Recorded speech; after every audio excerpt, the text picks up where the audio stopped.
ቅዱስ ሞላባቸው በሁሉም መንፈስ ቅዱስ ሞላባቸው። በዓለ ሃምሳ የተባለውም ቀን በደረሰ ጊዜ ሁሉም በአንድ ልብ ሆነው አብረው ሳሉ በአንድ ቤት በአንድ ልብ ሆነው አብረው ሳሉ በሁሉም መንፈስ ቅዱስ ሞላባቸው። እስኪ እጃችሁን ከፍ አድርጉላችሁም። በስመ አብ ወወልድ ወመንፈስ ቅዱስ አሐዱ አምላክ አሜን። የተከበሩ አባታችን ሊቀ ጠበብት ተድላ መንበሩ የዚህ ታላቅ ካቴድራል ዋና አስተዳዳሪ፣ ተከበሩ መምህራችን መምህር ይስሐቅ የዚሁ ካቴድራል የስብከተ ወንጌል ኃላፊ፣ በአውደ ምሕረቱ ላይ የምትገኙ ሊቃውንተ ቤተ ክርስቲያን እንደየክብራችሁ፣ አረጋውያን አባቶቻችን፣ እናቶቻችን፣ ወጣቶች እንዲሁም ሕፃናት ሁላችሁንም በእግዚአብሔር ስም እላችኋለሁኝ። እንደምን አደራችሁ? እንደምን ሰነበታችሁ? ትንሣኤ ብለን 50ኛው ቀን፣ ዕርገት ብለን 10ኛው ቀን ለበዓለ ጰራቅሊጦስ ለቤተ ክርስቲያን ልደት ለእኛም ልደት እንኳን አደረሳችሁ። አመስግኑት የደረሳቸው። እንግዲህ ዕለተ ሰንበት ነውና ለሁላችሁም ማስታወሻ የሚሆን የዕለቱን የዛሬውን ታሪክ በአጭሩ እንነጋገራለን። መነሻ እንዲሆነን የሐዋርያት ሥራ ምዕራፍ 2 ቁጥር 4 ላይ ያለውን ይዘን ሊቃውንቱ በማህሌቱ ሲናገሩት የነበረውን እንዲሁም ደግሞ ዋቢ አባቶቻችን ስለ መንፈስ ቅዱስ የተናገሯቸውን አጠር ያሉ መልእክቶችን እንነጋገራለን። የትምህርታችን መሰረታዊ ዓላማ የሚሆነው መንፈስ ቅዱስ ማን ነው የሚለውን ልናሰምርበት ይገባል። ምክንያቱም አንዳንድ ጊዜ ልማዶች ወደ ሃይማኖት ሊመጡ ይችላሉ። እንዲሁም ደግሞ ማህበራዊ ሚዲያ ላይ የምናያቸው ነገሮች የእኛን አስተምህሮና የእኛን ግንዛቤ እንዳያጠፉብን የኢትዮጵያ ኦርቶዶክስ ተዋሕዶ ቤተ ክርስቲያን በዓለ ጰራቅሊጦስ ወይም በዓለ ሃምሳ ወይም ጴንጠቆስጤ ብላ የምታስተምረው አስተምሮ ምንድን ነው የሚለውን አጠር ያለ ወንጌል አገልግሎት እንነጋገራለን። ለመለዋወጫ እንዲሆን እስኪ ሁላችሁም ተናገሩ። በሁሉም በሉ መንፈስ ቅዱስ ሞላባቸው። እግዚአብሔር ቅዱስ መንፈሱን ይላክልን። ቅዱስ ዳዊት ከክርስቶስ መወለድ ከ1000 ዘመን በፊት ወመንፈሰከ ቅዱሰ ኢታውፅእ እምላዕሌ አለ። ቅዱስ መንፈስህን ከሌላዬ አታውጣ አለ። ቅዱስ መንፈሱን እግዚአብሔር አምላክ ለሁላችንም ይላክልን። በዓለ ሃምሳ የተባለው ቀን ወይም ጊዜ ወይም ሰዓት ሲደርስ ወይም በደረሰ ጊዜ ሁሉም በአንድ ቤት አንድ ሆነው ሁሉም በአንድ ቤት አንድ ሆነው በሉቃስ ወንጌል ምዕራፍ 24:48 ላይ አንትሙሰ ንበሩ ሀገረ ኢየሩሳሌም እስከ ትለብሱ ኃይለ እማርያም፣ ከሰማይ ኃይልን እስክትለብሱ ድረስ እናንተስ አንድም እናንተማ በኢየሩሳሌም ከተማ ቆዩ። ኢየሩሳሌም የሰላም ከተማ ናት። በሰላም ቆዩ ነው። ኢየሩሳሌም እነሆ የለውጥ ከተማ ናት። ያላመኑ ያመኑባት፣ ተስፋ የቆረጡ ተስፋ ያገኙባት፣ ይልቁንም ኢየሩሳሌም የትንቢት ከተማ ናት። እግዚአብሔርሰ ንጉሡ ውእቱም ቅድመ ዓለም ወገብረ መድኃኒተ በማእከለ ምድር። እግዚአብሔርማ አንድም እግዚአብሔርስ ከዓለም አስቀድሞ ንጉሥ ነው፣ ዓለምን ፈጥሮም ንጉሥ ነው። በማእከለ ዓለም ወይም በማእከለ ምድር መድኃኒትን አደረገ። ከልደቱ እስከ ዕርገቱ በዚያ አካባቢ ነው የተከናወነው ማለት ነው። ብዙ መስመሮች ወጣ ገባ ቢኖሩም ከቤተልሔም እስከ ቀራንዮ ተብሎ ተወስዷል። ቤተልሔም ልደቱ፣ ቀራንዮ ተሰቅሎ ዓለሙን ማዳኑ፣ ደብረ ዘይት ደግሞ ወደ ሰማይ ማረጉ፣ በአምሳኛው ቀን መንፈስ ቅዱስ መላኩ የሚነገርባት ያቺ የትንቢት ከተማ ናት። ስለዚህ በኢየሩሳሌም ተብሏልና ኢየሩሳሌምሽ ቤተ ክርስቲያን ስለሆነች በዚህሽ ቤተ ክርስቲያን ጸንተን እንድንኖር የአምላካችን የእግዚአብሔር መልካም ፈቃዱ ይሆንልን። ድንገት እንደሚነጥቅ አውሎ ነፋስ ከየት መጣ ሳትሉት ጋቢያችሁን፣ ነጠላችሁን፣ ጥላችሁን፣ ጃንጥላችሁን ለመውሰድ እንደሚታገል ነፋስ በድንገት አንዱ ነው በአንድ ቤት ተሰብስበው ባሉበት መንፈስ ቅዱስ በእሳት መንፈስ ቅዱስ በነፋስ አምሳል መጣና እንደ እሳት የተከፋፈሉ ልሳኖች በላያቸው ላይ ያፈሰሰባቸው ይላል። ይልቁንም በልቡናቸው ላይ ያወረደላቸው ይላል። ይልቁንም ደግሞ እንዲናገሩ ለእያንዳንዳቸው እንደ አቅማቸው መንፈስ ቅዱስ በወረደላቸው መጠን እንዲያስተምሩና ምስጢር እንዲናገሩ ተገለጠላቸው ይላል። እዚህ ላይ የምናየው መንፈስ ቅዱስ ይናገሩ ዘንድ በሰጣቸው ልክ ማለት ነው፣ በፈቀደላቸው ልክ ማለት ነው። አንደኛ ቆሮንቶስ ምዕራፍ 12 ላይ ሁሉም ለእያንዳንዱ ጸጋ አለው ይላል። ለእያንዳንዱ ጸጋ አለው። ሁሉም መምህር አንድ አይነት አስተምሮ የለውም። ሁሉም ዲያቆን አንድ አይነት ቅዳሴ የለውም። ሁሉም ቄስ አንድ አይነት አንደበት የለውም። ሁሉም መምህር አንድ አይነት የለውም። ወለዘተውቦ አንዳንዱ ማህሌቱን አድምቆ የመቆጣጠር አቅም ያለው የመንፈስ ቅዱስ ስጦታ ማህሌታዊ አለ።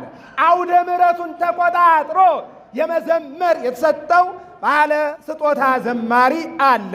በቅዳሴው ምዕመናንን ጆሮአቸው ወደ ሰማይ እስከሚነጠቅ ድረስ የዜማ ድምፅ የሚያሰማ ካህን አለ። እንዲሁም ደግሞ የኔ ብጤውም አለ። በሁሉም እግዚአብሔር ይመሰገናል። በሁሉም እግዚአብሔር ይመሰገናል። መስዋዕቱ በሁሉም ያርጋል፣ ብራኬው በሁሉም ያርጋል። ግን አገልግሎቱ ይለያያል። ለምን? የሁሉም ጸጋ በመንፈስ ቅዱስ እንደተሰጠው ስለሆነ። ስለዚህ እግዚአብሔር መንፈስ ቅዱስ በረዳንና በሰጠን መጠን አገልግለን እንድናልፍ ሁላችንንም እግዚአብሔር ይርዳን። አሜን በሉ። ማን ይርዳን? አባ ጊዮርጊስ ዘጋስጫ የተባለ ሊቅ ደግሞ እንዲህ ይለናል። በነቢያት አድረህ ትንቢትን አናገር፣ በነቢያት አድረህ ትንቢትን ተናገርህም ይላል።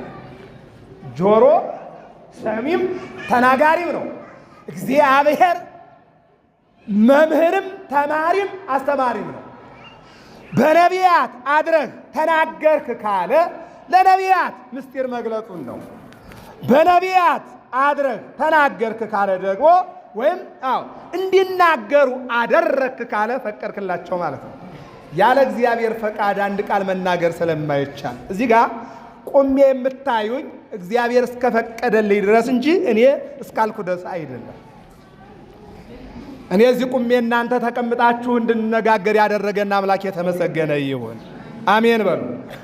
በነቢያት አድረህ ትንቢትን ያናገርህ ወይም ደግሞ በሐዋርያት ላይ አድረህ ጸጋህን የገለጽ አባ ጊዮርጊስ ዘጋስጫ በነቢያት አድረህ ሀብተ ትንቢትን የገለጽ መንፈስ ቅዱስ ነውና በነቢያት አድረህ የተናገርህ ይልና በሐዋርያት ላይ አድረህ ደግሞ ጸጋህን የገለጽክ አንተ ነህ። ይልቁንም በአንድ ቤት ውስጥ ተሰብስበው ሳሉ መንፈስ ቅዱስ እንደ እሳት በላያቸው ላይ ወረደ። እነሆ በአንድ ድምፅም በአንድ ቃልም እግዚአብሔር በሰጣቸው መጠን በመንፈስ ቅዱስ ተናገሩ። ክብርና ምስጋና ለአምላካችን ለእግዚአብሔር ይሁን። በአንድ ድምፅ እንዴ ቅድም ያው ተነግሯልና አንድ ቋንቋ እንደ መላእክት የዕብራይስጥ ቋንቋ ብቻ ነበር የሚያውቁ የነበረ። በዛሬው ቀን ግን 72 ቋንቋ ተናገሩ መንፈስ ቅዱስ እንደገለጠላቸው መጠን። በዚህ ላይ ሊቃውንት 72 ቋንቋ የተባለው በኦሪት ዘፍጥረት ምዕራፍ 11 ላይ በዚያ በእግዚአብሔር ባልፈቀደው ቦታ ያልተፈቀደ ግንባታ አድርገው እግዚአብሔር አብን ወጋኑ እግዚአብሔር ወልድንም እንደዚሁ እያሉ ሲያሾፉ በነፋስ ኃያል ተቀጠቅጦላ ሂማረ ተርሴስ አደገኛ ነፋስ አመጣና ያንን ግንባታቸውን በታተነው። ከተማው ባቢሎን ተብሏል። ባቢሎን ማለት የፈራረሰ ከተማ ማለት ነው። ከተማችንን እግዚአብሔር ይጠብቅልን። አሜን በሉ። ማን ይጠብቅልን? እግዚአብሔር ይጠብቅልን። አዎ ምን አድርገው ነው እንደዚያ የሆነ? እግዚአብሔርን ተጠራጥረው እግዚአብሔርን ክደው። አዎ ወደ እሱ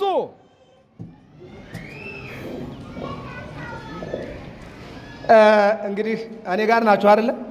የኔም ድምፅ ከዚህ ከዘመኑ ጋር ይሄ ይቆራረጣል፣ ማይኩም ይቆራረጣልና የተጣራውን ቃል እግዚአብሔር እንድሰሙ እግዚአብሔር ይርዳችሁ። አሜን በሉ። ማን ይርዳን? እግዚአብሔር ይርዳን። አጭር ሰዓት ስለሆነ ታሪኳን ብቻ ነግሬያችሁ ነው የምቀመጠው።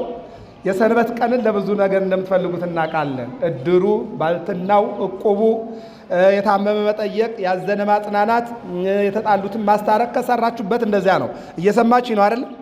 ለቁርስ የምንቸኩል ከሆነ ግን ምን ያደርጋል? ምን ቸኩለው ቅድም ላልኳችሁ ነገሮች ከሆነ ቤተክርስቲያኗም ዓላማው ያ ነው። የወንጌሉም ዓላማ ይህ ነው። የእናንተም ዓላማ ከሆነ በዚህ አይነት ሐሳብ መንፈስ ቅዱስ እንዲያገናኘን መልካም ፈቃዱ ይሆንልን። አሜን በሉ። አዎ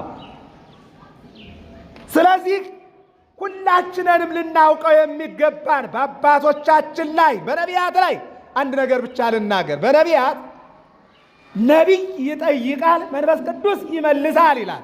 መኑ ውእቱ ዝንቱ ዘወፅአ እምኤዶምያስ ብሎ ኢሳይያስ ይጠይቃል። ቅድም በማህሌቱ ሊቃውንቱ በግ ንጹሕ ተጠብሐ፣ እውነተኛው በግ ለመሥዋዕት ቀረበ። በከመ ይቤ ኢሳይያስ ነቢዩ ኢሳይያስ እንደተናገረው ክበደ አበሳ ዘይደመስስ፣ የከበደውን ኃጢአት የሚያጠፋ የሚያስወግድ፣ የከበደንን ነገር ሁሉ እግዚአብሔር ያስወግድልን። አሜን በሉ። ማን ያስወግዳል? ንገሩ እንጂ ማን ያስወግዳል? እግዚአብሔር ይችላል። አዎ ይልቁንም ዘላለማዊ የሆነውን ህብስቱን፣ ምግቡን፣ መጠጡን ሊሰጠን አዎ ቀራንዮ ላይ በመስቀል ላይ ተንጠልጥሎ በ5 ሚስማር አይደለም 5 የፌሮ ቁርጥራጭ ነው። ሚስማርማ ቀለል ያለ ነገር ነው። ግንባሩን ሲመቱት ግንባሩ ብትን፣ ደረቱን ሲመቱት ደረቱ ብትን፣ እጆቹን ሲመቱት እጆቹ ብትን፣ እግሮቹን ሲመቱት እንደዚሁ። ይቻም አይደለም ጎኑን በጦር ወጉት። ነሣ ደዌነ ወጾረ ሕማመነ። አዎ ኢሳይያስ እንደተናገረው ቅዱስ ያሬድ ዝማሬ በተባለው ቃለ እግዚአብሔር ሁልጊዜ በቁርባን ብቻ የሚነገር ቃለ እግዚአብሔር ነው። ስጋውና ደሙ ሲታደል የሚነገር ቃለ እግዚአብሔር ነው። መዋሲት ማለት ነፍሳት ወይም ደግሞ ሰው ኑሮ ሲሞት የሚሸኝበት ቃለ እግዚአብሔር ነው። ሁለቱ አንድ ናቸው። ዝማሬ መዋሲት አንድ ጥራዝ ላይ ያላቸው ናቸው። ሁለቱ የሚናገሩት ግን አዎ ዝማሬው የምትበሉትና የምትጠጡ ዘላለማዊ ህብስት ነው፣ የመለኮት ስጦታ ነው ነው የሚለው። መዋሲቱ ደግሞ አሁን ይሄ ወደ መሬትነቱ የተመለሰው አዎ ስጋ መነሻውም አፈር ነው መድረሻውም አፈር ነው ነው የሚለው። ምን ይላል ቅዱስ ያሬድ በድጓው ላይ? ወይ ቤላ ለነፍስ ዘነሳይኩ ወይ ቤላ ለምድር ዘነሳይኩ ስጋ እምኔኪ በሰላም አግባይኩ ለኪ። አዎ አንድ ጭብጥ አፈር ወስጄ ሰው አድርጌ ነበረ ነፍስና ስጋን አዋህጄ፣ አሁን ግን ብድር ነውና ተመልሷል ነው። የዓለም ቁጥር ከ8 ቢሊዮን በላይ ነው፣ ግን ብድር ነው። ምንድን ነው? ብድር ነው።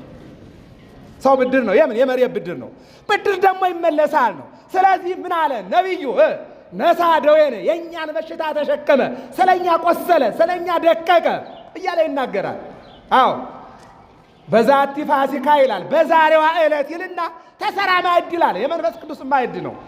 አዎ ተሰራ ማዕድ ቁስለ ኃጢአት ዘይፈውስ የኃጢአትን በሽታ የሚፈውስ ይቀጥልና በዛቲ ፋሲካ ይላል ወረደ ጰራቅሊጦስ። አዎ ጰራቅሊጦስ የተባለ መንፈስ ቅዱስ በዛሬው ዕለት ላይ ለሐዋርያት ቡሩካን በተባሉ በሐዋርያት ላይ ወረደ ይላል። በሐዋርያት በጽርሐ ጽዮን የወረደ መንፈስ ቅዱስ በእኛም ላይ ይደርብን። አሜን በሉ እንጂ። መንፈስ ቅዱስ ይደርብን። መንፈስ ቅዱስ ያደረበት ሰው ይሰጣል እንጂ አይቀማም፣ ያድናል እንጂ አይገልም፣ ይገነባል እንጂ አያፈርስም፣ ያስደስታል እንጂ አያሳዝንም፣ አብሮ ይኖራል እንጂ አዎ ሰውን አያገልም፣ በሀብቱ አይመጻደቅም፣ በስልጣኑ አይመጻደቅም። ሀብተ መንፈስ ቅዱስ ያለበት ሰው አዎ ማዕከላዊ ነው የሚሆነው። አዎ በሃይማኖቱ፣ በሕይወቱ፣ በሀገሩ፣ በሁሉም ነገር አዎ ሁሉን አይቶ ይኖራል። ያኛውን ዓለም እንጂ ለዚህኛው ዓለም ብዙ ቦታ አይሰጥም ማለት ነው። ስለዚህ መንፈስ ቅዱስ ሁላችንንም እንዲረዳን በዚህ እንድናልፍ የአምላካችን የእግዚአብሔር መልካም ፈቃዱ ይሁንልን። ይቀጥልና ምን ይላል? ሰትዮሙ ዘኢኮነ ስቴ ወይን። አዎ እነሆ ብቅልና ጌሾ የተቀላቀለበት ወይን አይደለም ማለት ነው። ወይም ደግሞ ሕፃናት የሚጠጡት የጆሊዩስ የምትሉት ነገር አይደለም ማለት ነው። አዎ ሰትዮሙ ዘኢኮነ እነሆ በቃና ዘገሊላ ቅድው ማየ ወምልወን ለመሳብክት እስከ አብሆን። አዎ ጢሞ አንከረ ሊቀ ምርፋቅ ያ ሊቀ ምርፋቁ እንዳደርነቀው ወይም ደግሞ 6 ጋን ውሃ ተሞልቶ ወይን እንደሆነው አይደለም። ወይም ደግሞ ሙሽራው አዘጋጅቶት እንዳለቀበት ያለው አይደለም። ሰትዮሙ ስቴ መንፈስ ዘበአማን አማናዊ የሆነውን የመንፈስ ቅዱስ አዎ ስጦታ 71 ቋንቋ በልሳን መናገር ተሰጧቸው። ወተናገሩ በሐዲስ ልሳን በአዲስ ቋንቋ በአዲስ ልሳን ተናገሩ ይለናል። ከጥላቻ ወጠን የደስታ ቃል እንድንናገር ሁላችንንም እግዚአብሔር ይርዳን። ይህ መንፈስ ቅዱስ በዛሬው ዕለት ወረደላቸው ነው። እሺ የወረደላቸው መንፈስ ቅዱስ ማለት ምንድን ነው? ሁለት ነገሮችን ነግሬ ጨርሳለሁ። መንፈስ ቅዱስ ማለት እግዚአብሔር ማለት ነው። ማን ማለት ነው? ንገሩ እንጂ ማን ማለት ነው? እግዚአብሔር ማለት ነው።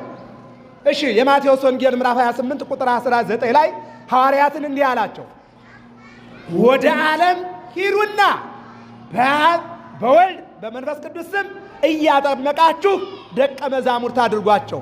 አብ ወላዲ፣ ወልድ ተወላዲ፣ መንፈስ ቅዱስ ሰራጺ። ባጭሩ እግዚአብሔር አብ አባት ነው፣ እግዚአብሔር ወልድ ልጅ ነው፣ እግዚአብሔር መንፈስ ቅዱስ ከአብ የሰረጸ ነው። ስለዚህ አዎ እንዘ ሰለስቱ አሃዱ ይላል። አንድ ሲሆኑ ሶስት ስንል አንድ የሥላሴ ምስጢረ ሥላሴ ይባላል። ቅዱስ ጳውሎስ በሁለተኛው ቆሮንቶስ 13:14 ላይ እንደዚህ ይለናል፣ የአብ ጸጋ የወልድ ቸርነት የመንፈስ ቅዱስ ኅብረት በላያችን ላይ ይደርብን ይላል። ክብርና ምስጋና ለመድኃኔዓለም ይሁን። አሁን መንፈስ ቅዱስ ማለት እግዚአብሔር መንፈስ ቅዱስ ማለት ነው። ይሄ ማለት ይላል ደግሞ የእግዚአብሔር እና የእግዚአብሔር አብና የእግዚአብሔር ወልድ የእግዚአብሔር መንፈስ ቅዱስ የአነዋወር መጠሪያ ስማቸው ነው። ለዘለዓለም መጠሪያ ስማቸው ነው። በቅዳሴው ላይ ተወከፍ ለነ ዘንተ ዕጣነነ ወዘንተ መስዋዕተነ እግዚአብሔር አብ፣ እግዚአብሔር ወልድ፣ እግዚአብሔር መንፈስ ቅዱስ። ስለዚህ በሐዋርያት ላይ የወረደው መንፈስ ቅዱስ ከሦስቱ አካል አንዱ አካል ነው ማለት ነው። ሌላ ነገር የለም ማለት ነው። መንፈስ ቅዱስ ነው የወረደው። እሱም ደግሞ ተናግሯል በዮሐንስ ወንጌል ምዕራፍ 14 ላይ ተመልከቱት እና እኔ እሄዳለሁ፣ እኔን እግዚአብሔር አብ ውረድ፣ ተወለድ፣ ተሰቀል፣ ሙት፣ ተቀበር፣ ተነሳ፣ አርግ እንዳለኝ እግዚአብሔር መንፈስ ቅዱስንም ደግሞ ይልካል። እግዚአብሔር መንፈስ ቅዱስ ግን የሚመጣው እንደኔ ሊወለድ፣ እንደኔ ሊሰቀል፣ እንደኔ ሊገደል አይደለም። አዎ በእናንተ ላይ መንፈስ ቅዱስን ሊያድላችሁ ነው አለና እነሆ አስቀድሞ ለሐዋርያት ነገራቸው። መንፈስ ቅዱስ የሚመጣው እኔ ስሄድ ነው። እኔ ስሄድ የሚመጣው መንፈስ ቅዱስ ደግሞ ለእናንተ ምስጢር የሚገልጥ ነው።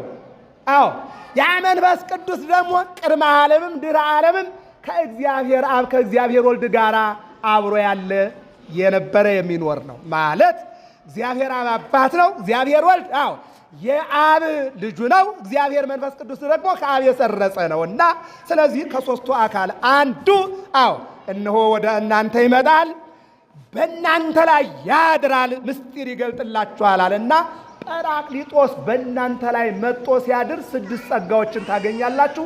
በእነሱ አልጫውን ዓለም እነሆ እየዞራችሁ ታስተምራላችኋልና ነገራቸው። እንደተባለው በአንድ ቤቱ ነው። በዛሬው ዕለት ከትንሣኤው 50ኛው ቀን እንደገና ከዕርገቱ በ10ኛው ቀን በዚህ ቀን መተርጉማን ምን ይላሉ? የእሸት ቀን በዓለ ሰዊት ይባላል። ይሄ የእሸት ቀን አስራት በኩራት የሚከፈልበት ይልቁንም ደግሞ ምስጢር የተገለጠበት ይልቁንም ደግሞ እግዚአብሔር አብ በመንፈስ ቅዱስ ልጆቹን በ72 ቋንቋ እንዲናገሩ አረገ ውስተ አርያም ፄወከ ፄዋ ወሀብከ ጸጋከ ለጓለ እመሕያው ለሰው ልጆች መንፈስ ቅዱስን በ3 አይነት መልኩ አንደኛ በትንቢቱ ቅድም ሕፃናት ልጆቻችሁ እንደነ ቅዱስ ቂርቆስና እንደነ አናንያ እንደነ አዛርያ እዚህ መጥተው ይዘምሩ ነበረ። ምን እያሉ ነበረ? ኢዩኤል በተባለው ነቢይ ከ12ቱ ደቂቀ ነቢያት አንዱ በሱ ላይ አድረህ ይልቁንም ለሱ ምስጢር ገልጠህ በመጨረሻው ዘመን ሥጋ በለበሰ መንፈሴን አሳድራለሁ ብለህ ነበርና ያንን አየኑ እያኑ ነው ሕፃናቱ ሲዘምሩ የነበረ። እስኪ በጥበብ በሞገስ ያሳድጋቸው፣ አመስግኑላቸው እግዚአብሔር። ያንን ነው የዘመሩላችሁ። ሕፃናቱ የዘመሩላችሁ ዛሬ የወረደው መንፈስ ቅዱስ አንደኛው ስለ ትንቢቱ ወይም ትንቢቱ ሊፈጸም ነው። አንደኛው ነው። ሁለተኛው ስጦታ ለሐዋርያት ስጦታ ነው። ለእኔም ለእናንተም ስጦታ ነው፣ የመንፈስ ቅዱስ ስጦታ። ሶስተኛው ምንም እንኳን በዕለተ ሐሙስ ቢጠመቁም ዛሬ ደግሞ እነሆ ወደ ዓለም ሊላኩ ጥምቀትን ያገኙበት ታላቅ ዕለት ስለሆነ በዚህ ዕለት የሰበሰበን አምላክ ልዑል እግዚአብሔር ስሙ ለዘላለም የከበረና የተመሰገነ ይሁን፣ አሜን በሉ። ስለዚህ በብሉይ ኪዳን 3 በዓላት ነበሩ። በዓለ መጸለት፣ በዓለ ሰዊት፣ በዓለ ፋሲካ የሚባል። በዓለ መጸለት የሚባለው በጥምቀት ተተክቷል። በዓለ ፋሲካ የሚባለው ያው ፋሲካ ተብሎ እነሱ ዳቦ ጋግረው በግ አርደው ደም ረጭተው ያከብሩት የነበረ በዓል ነው። መድኃኔ ዓለም ደግሞ ከመበግ የዋህ ወከመላይ መግዝእ መስዋዕተ መድኃኒት ትኩን ለቤዝወ ሰብእ ለዓለም ቤዛ ለመሆን እሱ ራሱ በግ ሆኖ ቀራንዮ ላይ ሥጋውን ቆርሶ ደሙን አፍሶ ፋሲካን የነሱን ፋሲካ ብሂል ማይዶት ብሂል በዘቦቱ አዶነ እሞት ውስተ ሕይወት። ፋሲካ ማለት ማይዶት ማለት ነው። ማይዶት ማለት መሻገር ማለት ነው። መሻገር ማለት አባቶቻችን 600 ሺህ ሆነው ከግብፅ ወጥተው ወደ ከነዓን መሻገራቸውን ነው። ከጨለማ ወደ ብርሃን መሻገራቸው ነው። ከባርነት ወደ ነፃነት መሻገራቸው ነው። እኔና እናንተ ደግሞ ነፍሳትን ከሲኦል ወደ ገነት እንዳዘዋወረ ከሞት ወደ ሕይወት፣ ከባርነት ወደ ነፃነት፣ ከክፉነት ወደ ደግነት አዘዋወረን መድኃኔ ዓለም። ክብርና ምስጋና ለአምላካችን ለእግዚአብሔር ይሁን። ይሄ ነው ፋሲካ ማለት። ሌላው በዓለ ሰዊት ነው። በዓለ ሰዊት የተባለው ደግሞ እነሱ ስለ እሸትና ስለ አስራት በኩራት ቀድሞ ስለደረሰ አዝመራ የሚያወሩበት ነው። መድኃኔ ዓለም ደግሞ ቤተ ክርስቲያንን ሥጋውና ደሙ የሚፈተትባት የሚታደልባት፣ የመላእክት ዝማሬ የሚዘመርባት፣ ወንዶች በእነሱ መግቢያ፣ ሴቶችም በሴቶች መግቢያ፣ ካህናቱ በካህናት መግቢያ ገብተን በአንድ መንበር ላይ በተቆረሰው ሥጋና በሚቀዳው ደም ሁላችንም እንደ ሐዋርያት በአንድ ማዕድ ተሰራ ማዕድ ቁስለ ኃጢአት ዘይፈውስ አለ። ኃጢአትን ወይም የኃጢአትን ቁስል የሚፈውሰውን ሥጋውና ደሙን ሁላችንንም አንድ ሆነን ተቀብለን እንወጣለን። ክብርና ምስጋና ለመድኃኔ ዓለም ይሁን። ስለዚህ በዓለ ሰዊት የተባለው የዛሬው ነው ማለት ነው እና በዚህ ቀን 6 ነገሮች ተሰጥተዋቸዋል። ይችን ልንገራችሁና ደህና ዋሉ ልበላችሁ። የመጀመሪያው መጽንዒ ይላል፣ የሚያጸና በሃይማኖታችን በሀገራችን እንድንጸና እግዚአብሔር ይርዳን። ወዳጆቼ መጽንዒ የሆነ ጰራቅሊጦስ ዛሬ በሐዋርያት ባያድርባቸው ኑሮ ሐዋርያት ጴጥሮስ አሃዱ በመስቀል ተሰቅለ ቁልቁሊተ ወአሃዱ በመጥባዕት ክሳዶ ክብርተ፣ ጴጥሮስ ተዘቅዝቆ መሰቀል፣ እንደገና ደግሞ ጳውሎስ አንገቱን ተቆርጦ ወይም ተሰይፎ ማረፍ አይቻልም ነበር። ለምን? እየፈሩ ሁሉም ይሮጡ ነበረ። ነገር ግን በዛሬው ዕለት መንፈስ ቅዱስ የመጀመሪያ ቁጥር 1 እየሰማችሁ ነው አይደል? ቁጥር 1 የሰጣቸው መጽንዒ ጸና የሚያጸና ማለት ነው። ደቂቃዬን ይዤ ነው የምናገረው። እየሰማችሁ ነው አይደል? ደቂቃ እዚህ ጋር ስታልቅ ደህና ዋሉ ነው የምላችሁ። ከክቡር ሊቀ ጠበብት ተድላ መኖሩ ጋር ደቂቃ ይዣለሁ። በዚህ ደቂቃ ብቻ ነው የምናገረው። እሷ ስታልቅ ደህና ዋሉ ነው የምላችሁ። እግዚአብሔር ከሁላችን ጋር ይሁን። አሜን በሉ። እስኪ ተናገሩ። የሚያጸና በሉ መንፈስ ቅዱስ አድለን። እስኪ ተናገሩ እናንተ። በምን የሚያጸና ያድርግላችሁ መድኃኒዓለም። ትክክል። በሃይማኖት የሚያጸና መንፈስ ያድለን እግዚአብሔር። ዛሬ በሃይማኖት የሚጸናው ትንሹ ነው። እየሰማችሁ ነው አይደል? አዎ፣ ብዙ ግራ እየተጋባው ነው። ብዙ ግራ የሚያጋቡ ነገሮች አሉ። የኛም አስተምሮ ግራ ያጋባችኋል። የኛም ጉዞ ግራ ያጋባል። የእናንተም ጉዞ ግራ ያጋባል። አንድ አድርጎ የሚያጸና መድኃኒዓለም ነውና በሃይማኖታችንና በሀገራችን እንዲያጸናን መልካም ፈቃዱ ይሆናል።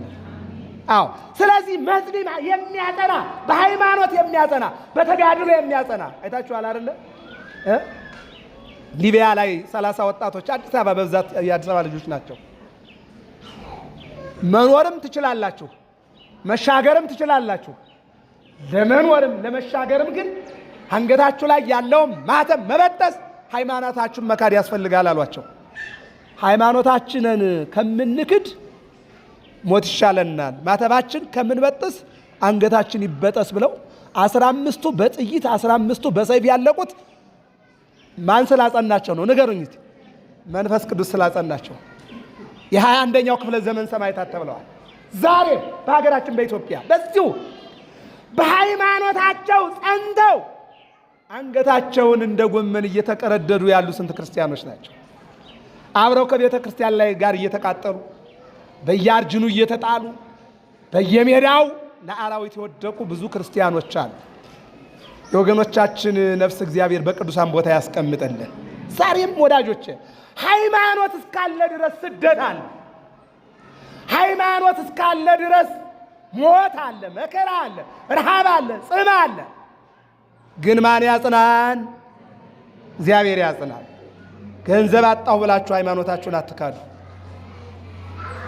ልጅ አልወለድኩም ብላችሁ ሃይማኖታችሁን አትካዱ። እከሌ በደለን ብላችሁ ሃይማኖታችሁን አትካዱ። አዎ፣ የሚያጸና መንፈስ ቅዱስ ለሐዋርያት ተሰጣቸው። ክፍተት ነበረባቸው። አንዳንዶቹ ተስፋ ይቆርጡ ነበረ፣ አንዳንዶቹ ይጠራጠሩ ነበረ። አዎ፣ አላውቀህም እስከ ማለት ድረስ፣ ካላየው እስከ ማለት ድረስ፣ ይቤዣል ብለን ነበር ብለው ተስፋ እስከ መቁረጥ ድረስ ብዙ ክፍተት ነበረባቸው። ያንን ክፍተታቸውን ዛሬ በማጽናት ሞላላቸው። እስኪ አመስግኑት ይህንን አምላክ። ዛሬ ሞላላቸው። በእኛ በኩልም ብዙ ክፍተት አለና መድኃኒዓለም ይሙላልን። አሜን በሉ። አዎ፣ የሚያጸና መስልይ። ሁለተኛው የሚያነጻ። ሁለተኛ ነገሥት ምዕራፍ 5 ላይ አንዲት ገሊላዊት ወጣት ንዕማንን ታጠብና ንጹሕ ሁን ብለዋል። ወዳጆቼ በንስሐ ታጥበን ንጹሕ እንድንሆን እግዚአብሔር ይርዳን። የሚያነጻ ታጽበኒ እምበረድ ወጻአዱ ታሰማኒ ትፍሥሕተ ወሐሴተ ወይትፌስሑ አዕጽምተ ጻድቃን። ቅዱስ ዳዊት በመዝሙር 50 ቅንፍ 51 ቁጥር 10 ላይ ታጽበኒ አለ። ታጥበኛለህ እጠራለሁ አለ። መድኃኒዓለም ከኃጢአታችን ይጠበን። ባለመዝሙሩም እጠበኝ ቆሽሻለሁ ነው ያለው አይደለ? አዎ፣ በብዙ ነገር ቆሸናል። ቋንቋ መገበያያ፣ መነጋገሪያ፣ መማማሪያ ሆኖ ሳለ ቋንቋ የሊቅነት ምልክትም አይደለም፣ የምሁርነት ምልክትም አይደለም፣ የድንቁርና ምልክትም አይደለም። ቋንቋ መነጋገሪያ ነው። ግን ቋንቋን ዛሬ የፖለቲካ መጠቀም ያርገነዋል። አዎ፣ ቋንቋ ያጸድቅም፣ ቋንቋ ያስኮንንም። ስራ ነው የሚያጸድቀው፣ ወይም የሚያስኮንነው ደግሞ መጥፎ ስራ ነው። ቋንቋ መነጋገሪያ ነው። ሲጀመርስ ቅድም እንዳልኳችሁ በዚያ በኦሪት ዘፍጥረት ምዕራፍ 11 ላይ ከነሱ ክፍተት የተነሳ 71 ቋንቋ መጣና በዓለም ላይ ሰፈረ። ያን ቋንቋ ዛሬ መጣና ልብ አድርጉ፣ እነሆ ለሐዋርያት ሰጣቸው እንጂ የተሰጣቸው ቋንቋ የሐዋርያት ሥራ ምዕራፍ 2 ቁጥር 6 ላይ ተመልከቱት፣ ስፍር ቁጥር የለውም። 71 የተባለው አስቀድሞ የመጣ ስለነበረ ነው። በእነዚያ ክፍተት ማለት ነው። ያንን 71 ቋንቋ ለሐዋርያት ሰጣቸው። ከእነሱ ቋንቋ ጋር 72 ቋንቋ መናገር ጀመሩ። ዛሬ እኛ ስንት እየተነጋገር ነው የምንገባባው? አንዱን ቅርብ አንዱን ሩቅ የምናደርገው ይህንን ይነግረናል። ስለዚህ መድኃኒዓለም ሁላችንንም እንዲያነጻን የአምላካችን የእግዚአብሔር መልካም ፈቃዱ ይሆንልን። አሜን በሉ። ማን ያንጻን? እግዚአብሔር እንዲያነጻን የእሱ የአምላካችን የእግዚአብሔር መልካም ፈቃዱ ይሆንልን። ናዛዚ የሚያረጋጋ የሚያረጋጋ መልአክ ያድለን እያሉ አባቶቻችን ይጸልያሉ። ዛሬ ግን የሚያረጋጋ የለምና በእውነት የሚያረጋጋውን መልአክ እግዚአብሔር ይላክልን፣ የሚያረጋጋውን መንፈስ ቅዱስ ይላክልን። ያልተረጋጋ ሰው እንኳንስ ሃይማኖት ፖለቲካ ራሱ መረጋጋት ይጠይቃል። እየሰማችሁ ነው አይደል? በተለይ ሃይማኖትማ መረጋጋት ያስፈልጋል። ካረጋ ወተት እናቶቻችን ቅቤ አያወጡም። ካረጋ ክርስቲያን እግዚአብሔር ምስጋና የለውምና ሁላችንንም ያረጋጋን እግዚአብሔር። ተረጋጉ ይባላል። መረጋጋት ያስፈልጋል። ገበያው ያልተረጋጋ፣ እኛ ያልተረጋጋን፣ አነጋገራችን ያልተረጋጋ፣ አነዋወራችን ያልተረጋጋ ከሆነ ለሀገርም ለሃይማኖትም አስቸጋሪ ነውና የሚያረጋጋ መንፈስ ቅዱስ ለሁላችን የሚያድለን እግዚአብሔር። ሌላው ከሳት የሚገልጥ ማለት ነው። መንፈስ ቅዱስ ከሦስቱ አካል አንዱ አካል መሆኑን እግዚአብሔር ይግለጥልን፣ ለሌሎችም ይግለጥላቸው። አሜን በሉ። ለሌሎችም ይግለጥላቸው። ይገርመኛል። እኔ መንፈስ ቅዱስ ዛሬ የወረደውን ከተራ አልባልታ ከሆነ ነገር ላይ ታያላችሁ። መንፈስ ቅዱስ ወረደብኝ ብለው የማይጻፍ የማይታወቅ ቱቱቱቱቱ እያሉ ራሳቸውን ሲያታልሉ ታያቸዋላችሁ። እዚህ ላይ መጽሐፍ ቅዱስን አንቡት። ምን ይላል? ሰዎቹ ይላል እነዚህ እኮ አንድ ቋንቋ ያውቁ ነበረ፣ የየሀገራችን ቋንቋ መናገር ጀመሩ አሉ። የሀገሩ ቋንቋ ምንድን ነው? እንግሊዘኛ፣ አማረኛ፣ ኦሮመኛ፣ ላቲነኛ ወይም ደግሞ ግዕዝ ወይም አማረኛ ተጽፎ የሚታተም በማተሚያ ቤት የሚወጣ ነው ቋንቋ ማለት። ዝም ብሎ እንደ ነፋስ የሚነፍስ ቋንቋ አይባልም። የወፍ ቋንቋ ሊሆን ይችላል። ስለዚህ ሰዎች በዚህ ቀይረው እናያለን። እና መንፈስ ቅዱስ ማለት ዛሬ የወረደው ከሦስቱ አካል አንዱ መሆኑን የምናውቅበትን ምስጢር እግዚአብሔር ይግለጥልን። አሜን በሉ። መስተስሪ ማለት ደግሞ የሚያስተሰሪ ይቅር ባይል አባቶቻችን ይቅር ያለ እኛንም ይቅር ይበለን። የመጨረሻው የሚያስደስት ነው። የሚያስደስተውን መንፈስ ቅዱስ እግዚአብሔር ለሁላችን የሚያድለን። አሜን በሉ። በየቤታችሁ ደስታ ይጠብቃችሁ። የሚያስደስት ምንድነው? አዝነው ነበረ በተለያየ ነገር የክርስቶስን እንደውም ከሐዋርያት አንዱ ዮሐንስ ወንጌላዊ እየተባለው በቀራንዮ የክርስቶስን መከራ አይቶ እድሜው 90 ዓመት ነው። 70 ዓመት ሙሉ ፊቱን አጥቁሮ የኖረ ሐዋርያ ነው እና ያዘኑት የተከዙት ሐዋርያት ስጦታ መንፈስ ቅዱስ ተሰጧቸው በዛሬው ቀን ተደስተው የሉቃስ ወንጌል ምዕራፍ 24 ቁጥር መጨረሻ ላይ እየዘመሩ እያገለገሉ በቤተ ክርስቲያን ኖሩ ነው።